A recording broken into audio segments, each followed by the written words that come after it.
Howdy folks, welcome back to Amaral Minecraft. This tutorial is on achievements, and today's achievements are going to be these two down here, Into Fire and Return to Sender. And I might even go into local brewery, depends on how I feel and how long this takes. I don't think it'll take too long. Let me show you what I've done since the last tutorial. I built an anvil inside my enchanting house.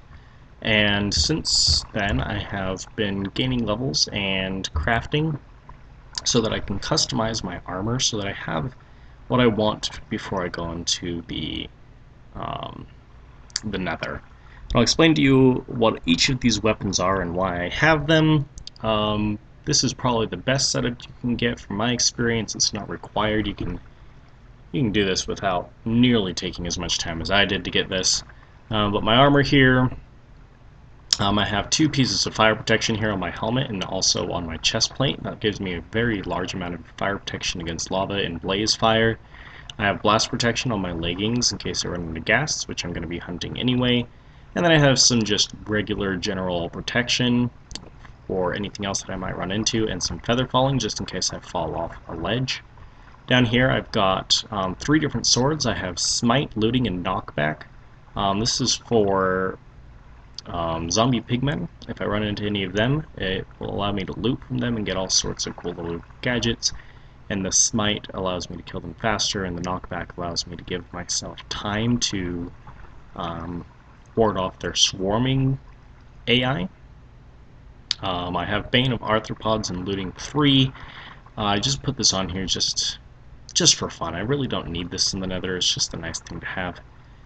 This weapon right here is going to be my good weapon, sharpness and looting. This is what I'm going to be using to kill the blazes. It'll kill them quickly and it'll give me large amounts of blaze rods, which is going to be great. I have 2 bows on me. This bow is kind of just a backup. This bow is the one I'm going to be using. It's got power, punch, and flame. The flame isn't going to be doing too much for me, but the power and the punch are going to be really nice against blazes from a far distance, if there's any wither skeletons, and obviously to take out ghasts. The unbreaking is there to just make it last a long time. The flame is kind of redundant, it doesn't do anything to anybody in the Nether. But just in case, I also have an infinity bow on me, so if I use up too many arrows, which I probably won't because I have so many of them, I have a little bit of backup, so if I get down to my last arrow, I can still attack enemies with a bow. You'll notice that in regular enchanting you aren't able to get a lot of these enchantments. For example, Smite, Arthropods, and Sharpness 5. You can only get those through special enchanting books, which you can only find in dungeons in the overworld. Trust me, if it didn't have creative mode, that would have taken me a really long time, and I did cheat to get those ones on there because I really wanted them. The rest of this setup is kind of what you want to take with you when you go into the Nether. First of all, always take flint and steel with you in case a ghast hits your Nether portal and turns it off. You can turn it back on with your flint and steel. You need a good amount of food and torches. Wood is completely useless in the Nether, but I'm taking some in case I want to make more torches if I run out. Redstone torches are also useful in that they can help you find directions. And then you want lots of cobblestone or regular stone or brick because it resists the explosions from ghasts, and since it doesn't appear in the Nether, it's really easy to find and use as directions because you cannot map in the Nether. For those of you who aren't used to the Nether, which you probably aren't since you're watching this, here is a link to the tutorial on Nether navigating and fortress navigating. And with that, we're going to go ahead and go into the Nether.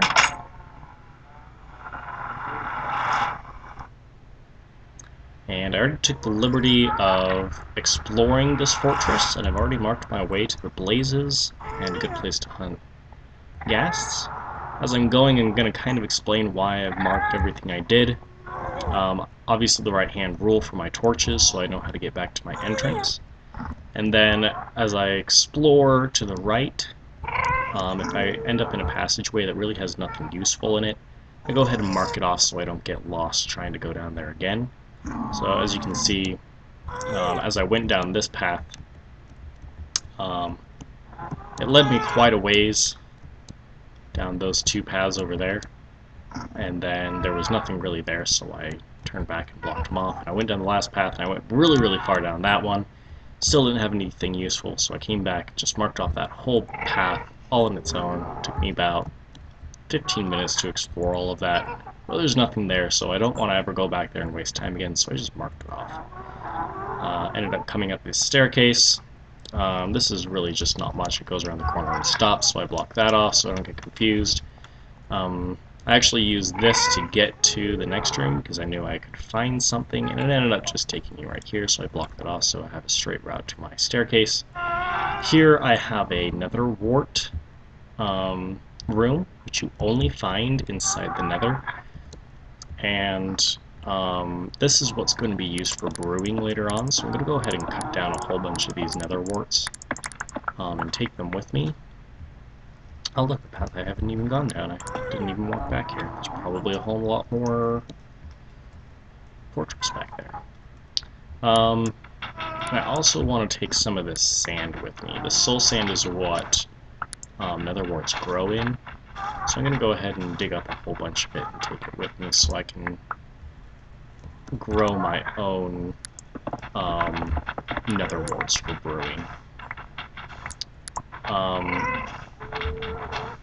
There's only one potion that you can make unless you're using nether warts. So grab as many nether warts as you can, it'll be useful. Here you can see another path that was completely useless and another path that was completely useless. And I never even went down here because I didn't need to. I found what I was looking for. I had a room with nether warts. Over here is for my ghasts. And this red torch right here is what I'm using to mark the direction to my blazes.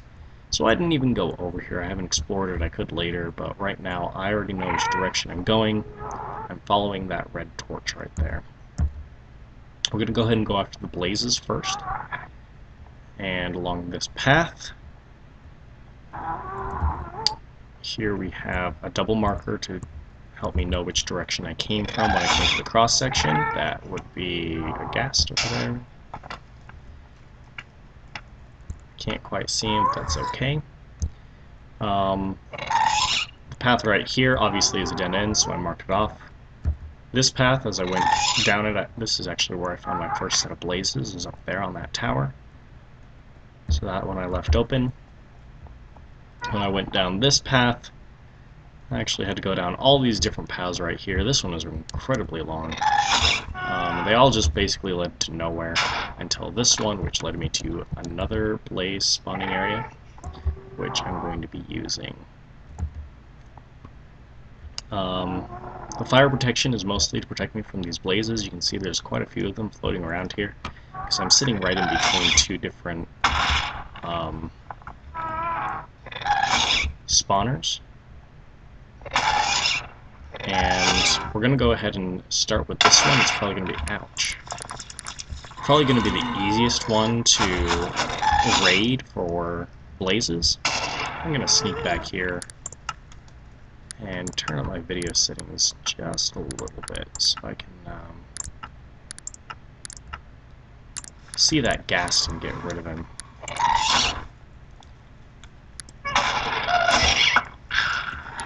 There, now that he's out of our way, we're going to do our diamond sword right here is going to be our blaze killer, because sharpness is going to give me the greatest benefit against them. And what I'm going to try and do first is clear out the blazes. Killing my first blaze gives me my achievement when I pick up the fire rod. Then what I'm going to do is I'm going to try and wall off this entire area. And while I'm doing it, I'm going to go ahead and light this up so that blazes don't spawn quite as easy. You can see I'm taking a lot of fire damage here, but because of my fire protection armor, it really doesn't do too much to me. He's a little bit too far away. I'm going to have to take him out with the bow. But our purpose is to make it so that the blazes can't get far away from us. We're going to be needing quite a few blaze rods to really do what we want to do. And so we want to make sure that we can get in here and we can kill off a whole lot of blazes without them really being able to do too much to us. I forgot to bring a pickaxe with me. Pickaxes are a necessity when you come into the Nether.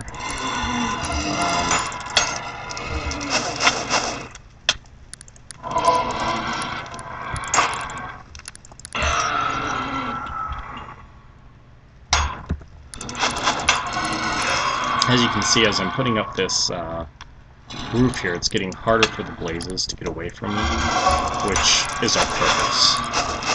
We want them to be kind of stuck around this so that we can hop in with a powerful sword like this and kill them off really, really quick.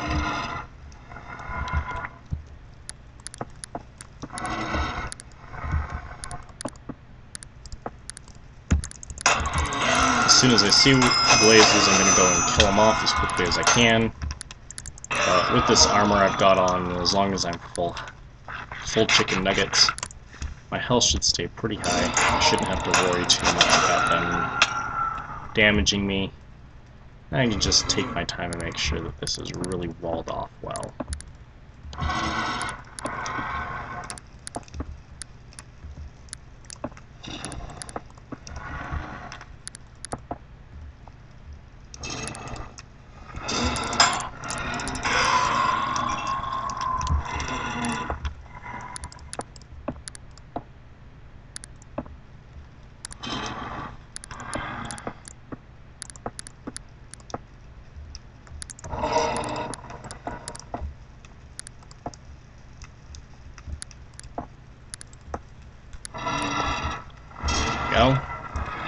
Have a nice little door that we can get in here. The blazes can't escape from here, especially if I mark this off. I'm not going to be getting attacked from the outside by any ghasts or anything.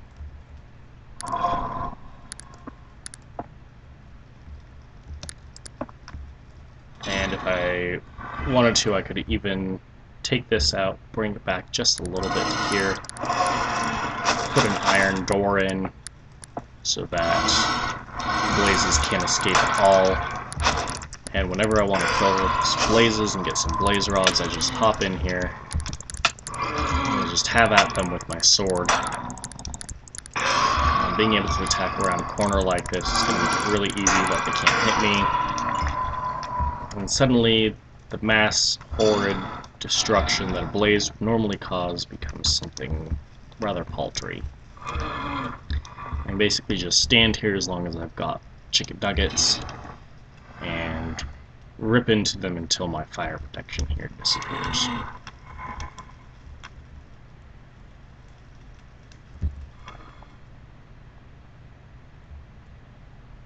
Now, the reason I didn't use this first one was because that one over there had a really nice kind of backdrop around it already. You can see that this one is a little bit more open, so building up around this one would take quite a bit longer.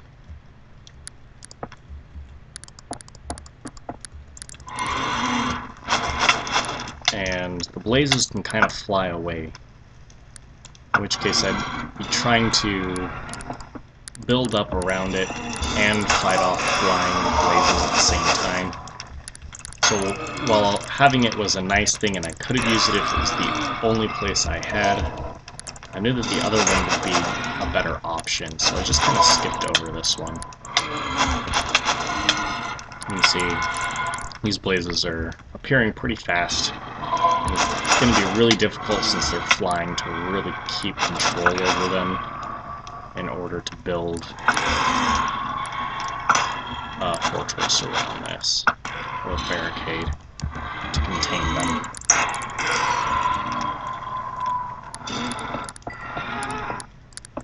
If you work quickly, you can still do it.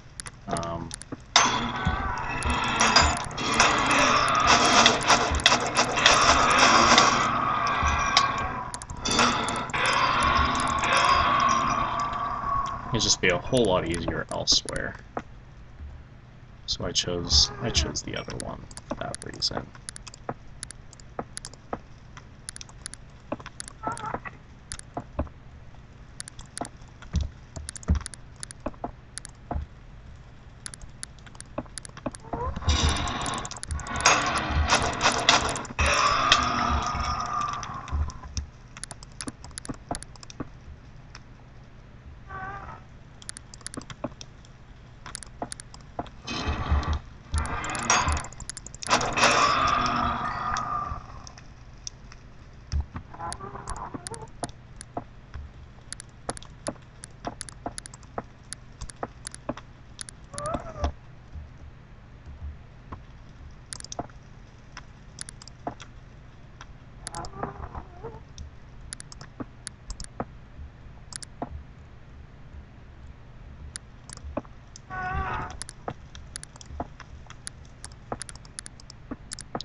And then after I've locked this off, what I'm going to want to do afterward, because I still want a safe place from the blazes in case I get in a lot of trouble. I don't want to have to run away from the blazes and then get hit by a ghast that's out here.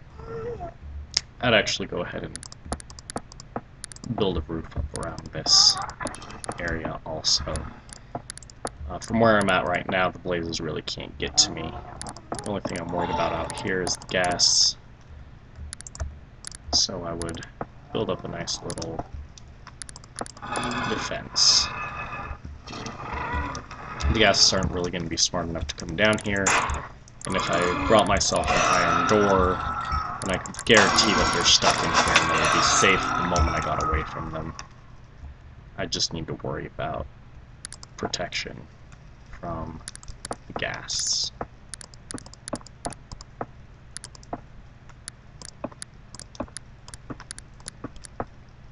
Oh, put that one there.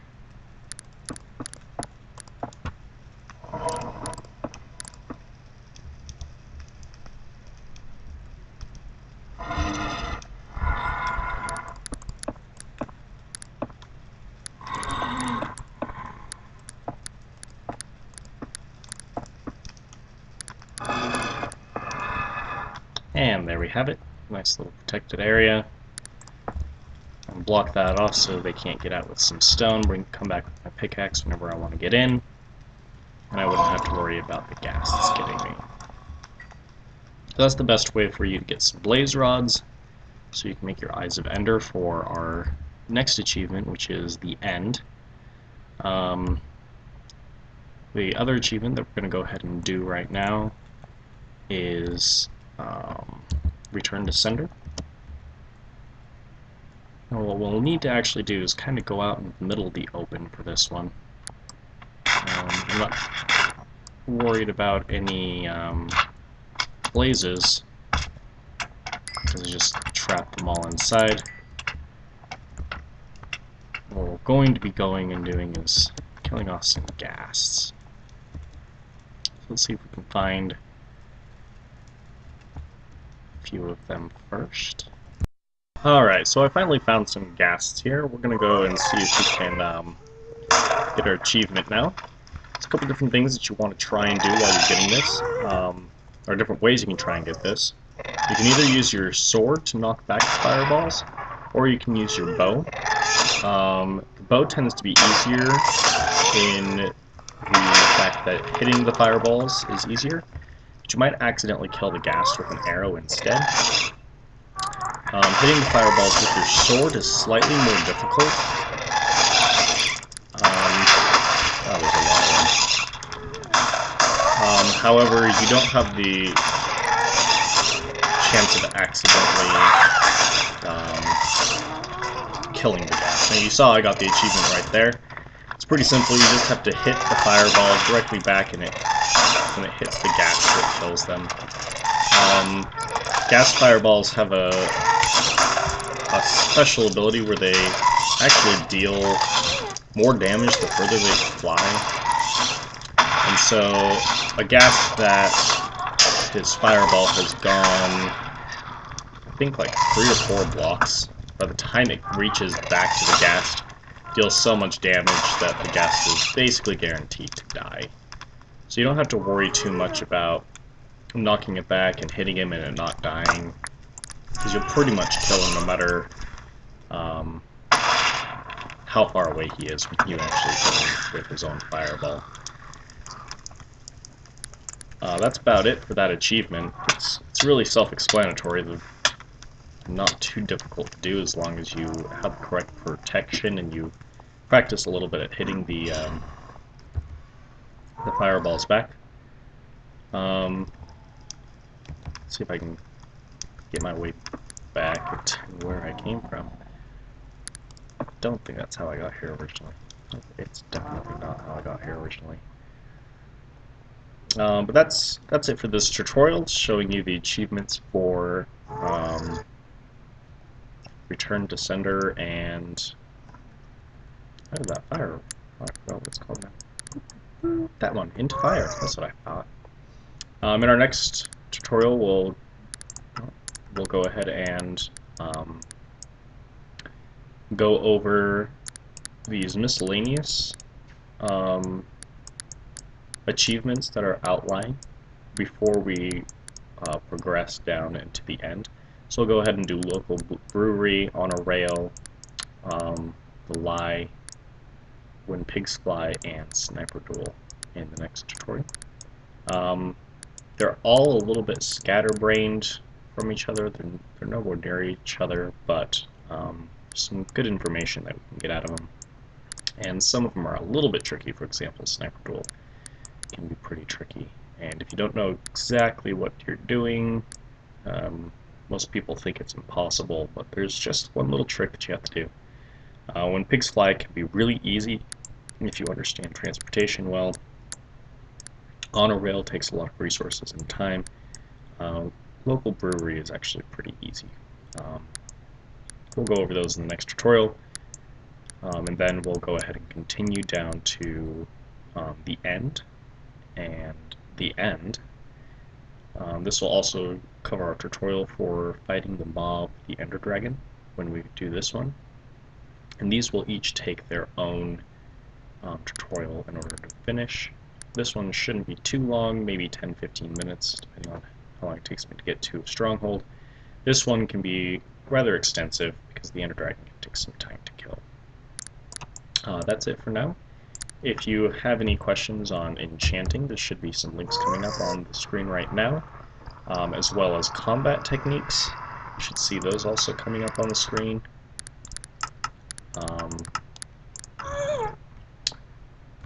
Any other tutorials that you want, you can go ahead and find it through my playlists. And if you like these videos and you think they're informative and are of benefit to you, go ahead and subscribe so you know when they come up again. And I think that's about it for this tutorial. Thanks for watching. Sorry it took so long to get some of that done, but I hope that this makes getting the achievements considerably easier for you. And that's about it. Thanks for watching, and until next time, happy Minecrafting.